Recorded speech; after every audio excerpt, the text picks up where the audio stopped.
Hey YouTube, what's going on? Mark here. Good evening, and welcome to what was another news update video. So, therefore, I wasn't expecting to make this news update video. I mean, I actually had it planned and shit, but I wasn't expecting to make it this fucking late. Considering I didn't go to my dad's with my sister yesterday. Considering the Busch Series race, started so damn late, and considering, I was expecting to watch that, I could have gone to my dad's, but even if I did, with all those people and the baby and my dad's two annoying ass dogs, it just would have been way too much on my plate. So either way, I was fucked. So therefore, I decided to stay back, achieve some outdoor time with my friends. That kind of backfired because there's only a few of them that were coming out, that were actually out. So I just said, again, other than that, the whole rest of Sandy Ridge was fucking dead. So I said, fuck this, and came inside. So I decided to kill some time up here in the bedroom during what was the rain delay for the Firecracker Winn-Dixie 250 at Daytona International Speedway. And while I was watching other YouTubers do their thing, I ended up crashing in the bedroom. When I eventually woke up, the race was almost over last night, and considering it was a demo derby, and it was so fucking late, considering, half the field, including our favorite drivers, forget how to drive when it's Daytona, Talladega, or a road course not named Sears Point or Watkins Glen. So I said, no, forget it. It's too damn late for this shit. I mean, no way I'm turning this on this fucking late, considering, it's almost 1 in the morning, and, the race is still going on. Everybody wants to go the fuck home so they can go to bed and or get up for work the next day of their work weekend. So luckily I don't have to worry about that. But anyway, yeah, I'm glad after Jeremy Clements took the checkered flag last night, I am so glad that was fucking over with, even though I didn't watch it like I was usually going to, and I'm sorry I didn't bring you that stream like I was going to. I mean, you guys would have fucking enjoyed my yelling like during the Coke 600, but sometimes it's just as it meant to be. And then tonight was my mom's gathering with her side of the family for her birthday. I decided to stay back, just, again, to stay back, just to rest up for the fair. I looked at my phone, it was 8:30, like, shit, I'm going to go watch the race. So I jump out of bed to watch the race, but before I could even go grab my Ty Dillon and shirt and everything, I found it said, NASCAR said, forget it, we're going to run it at 10 a.m. tomorrow. So I'm going to miss it by default either way. So therefore, it's going to be like it's going to be 2014 and 2019 all over again. Therefore, some people like my buddy Douglas Ivy think it's 2014 part 3. Now, I'm noticing a trend in a pattern here. In 2014, when it got pushed from Saturday night to Sunday morning, midday, Austin Dillon was a rookie, finished 5th, considering, had that race finished Sunday night, I figured Austin probably could have won that race. It's the same with 2019. Austin was leading and caused the big one that ultimately ended the race and allowed Justin Haley to get that lucky win, as most people call it. They get, some people do acknowledge I was lucky, but some people acknowledge, will worship Justin Haley for Trevor Bayne for winning the races at Daytona the way they did, but will crucify Austin for winning the 2018 Daytona 500 like they did. Mostly don't remember Mears and Rudeman at Charlotte in 07 and 09, or Logano at New Hampshire in 09, Cope 1990, Daytona, or Kyle Petty 1986 Richmond, blah, blah, blah. But that's a conversation we're going to save for another day. But anyway, guess who was running 4th at the end when that race got called due to rain? Ty Dillon. So I bet you if that race would have finished Sunday night, Ty Dillon could have won that race.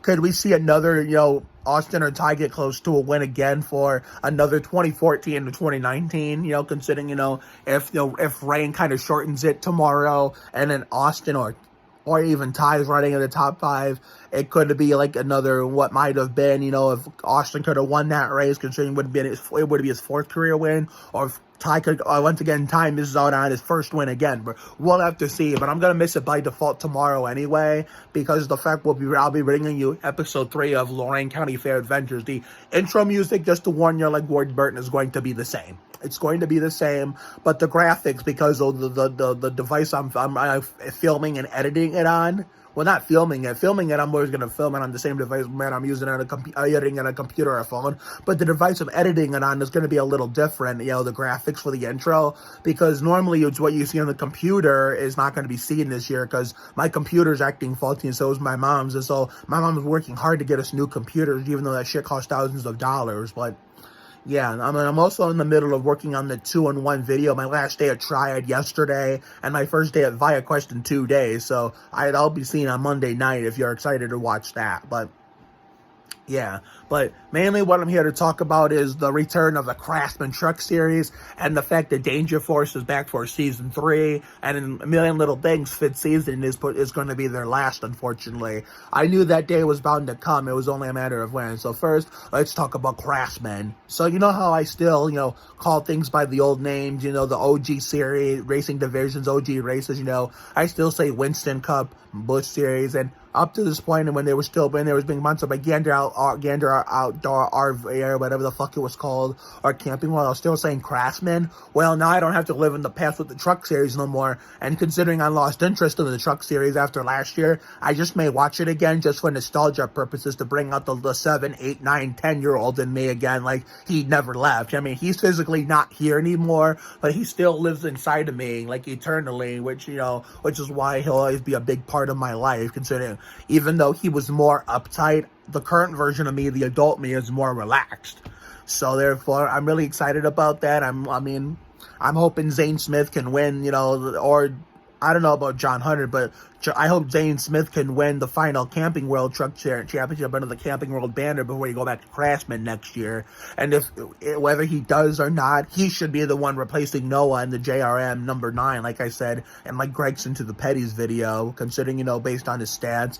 So therefore, maybe I can get 2 number 9 JRM diecast of Noah and Zane. I can get, 2 Fetchler Petty 42 diecast with Ty and Noah. So we'll have to see. And I may sound biased, so this may not work that way, but we'll have to see. But I'm glad Craftsman's coming back. It was a long time coming. Hopefully they'll bring back some of the old Craftsman commercials from back in the day when I was little, but like update them to modernize them to like include the stuff we got today in place of what we used to have at the time. So therefore, yeah, that's basically all I have to say about Craftsman. Well, what do you know? Danger Force is back for season 3.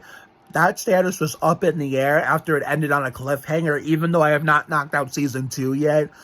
But pretty soon, before may premiere season 3, I do plan to knock out season 2 before we knock out, and finish Side Hustle, which sadly got canceled after 2 seasons. So therefore, Danger Force, I never really cared for the original Henry Danger like most others did. It's just my personal preference. I mean, the only version I care about is basically the follow-up, the spin-off, Danger Force, but everybody's different, has their own preferences. I look forward to seeing, Danger Force, it's the name of the crew, not just the show, but the group of superheroes. I look forward to seeing, them, ready to see them in more action for the 3rd season, and maybe the Chain Gang will come back, and maybe Danger Force will get, and the crew of Swellview will get their revenge for that Booty Barker episode called Street Fighting. So therefore, that's the episode. The 18, 19, and 20 is where I left off on. So I have to finish the rest. So therefore, I look forward to watching them for a 3rd season to go with that girl Lele, and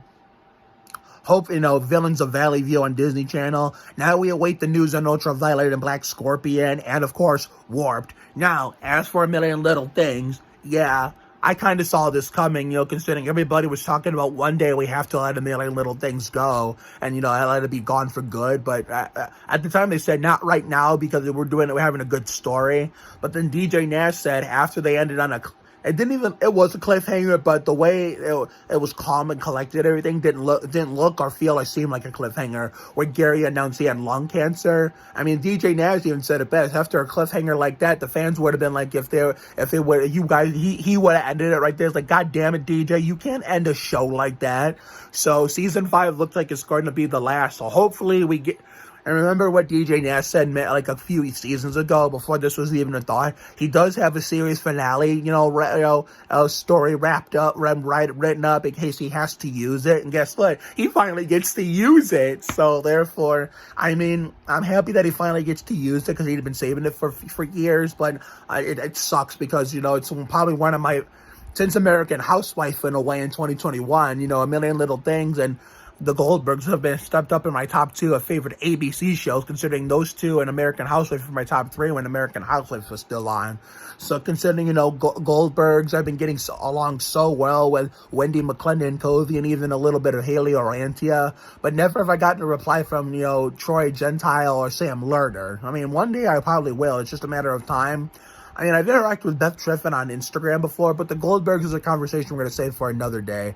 Basically, A Million Little Things has been one of my top favorites up there, because basically I have such a great bond with the cast, especially Christina Moses, because basically all I talk about when I'm interacting with them on social media, mostly Twitter and Instagram, all I talk about when I'm like interacting with them is Ricky Martin, because I love sharing my passion for Ricky with the cast, considering, I like sending them videos of me singing and dancing to them all the time, and I'm gonna miss that so much.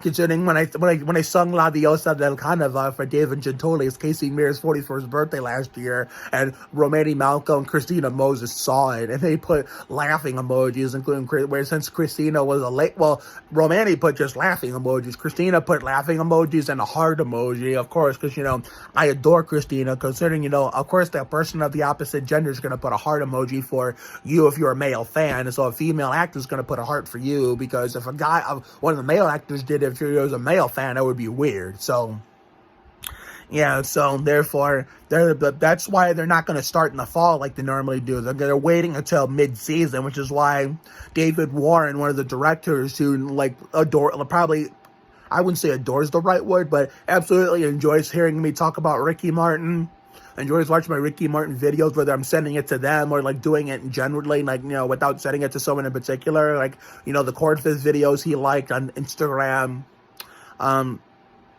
Like he said that, he said to Allison Miller, see you in October, and in a comment thread on Instagram, I thought, okay, something's up here, and that's why it's going to be their final season as the 5th, because they're going to start filming in October. We don't know when season 5 is going to premiere, but hopefully, they give us a happy ending where they keep. Now, remember how last year we thought Gary was going to jail for kicking Peter's shit in like Ricky Rudd? Guess what? That didn't happen. Somebody did go to jail for actually, but not for, it wasn't Gary for kicking Peter's shit in. It was Anna for killing Peter. I mean, she did a good thing. That way Peter can't hurt anybody else. But killing someone's a crime, whether the victim is a bad person or not. So therefore, of course, she went to jail. So therefore, now this year we wait to see if, they're going to, let Gary live. But if they kill him off, I swear to God, we're all going to riot. Luckily, it's just TV. That means James Roday Rodriguez is still okay and will still be alive in real life. But that doesn't mean we can say the same about Gary. But hopefully we're wrong and they give us a happy ending. They let Gary live.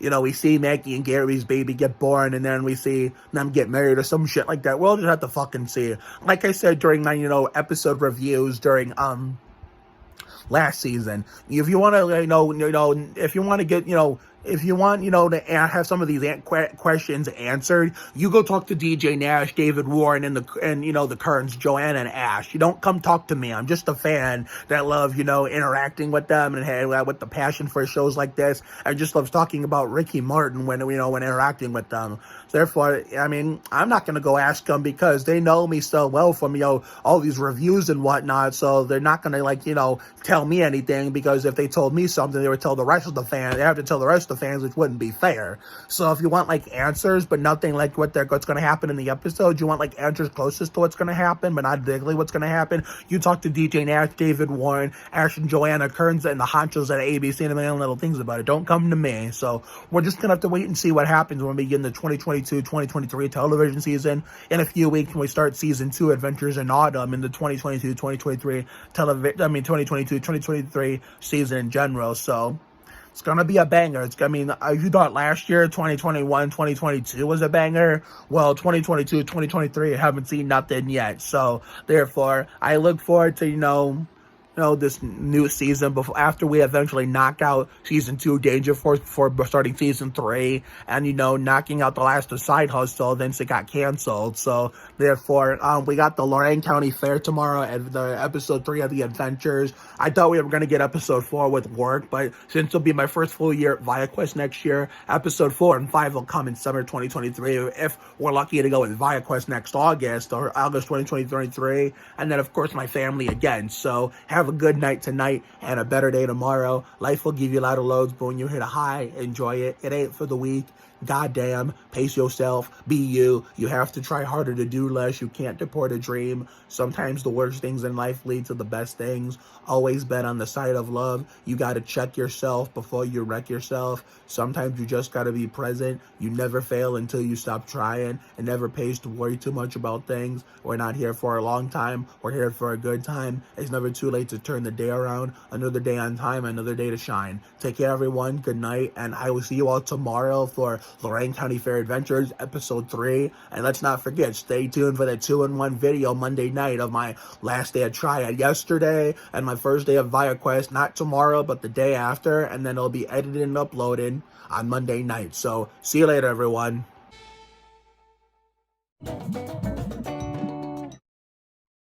That's my boy.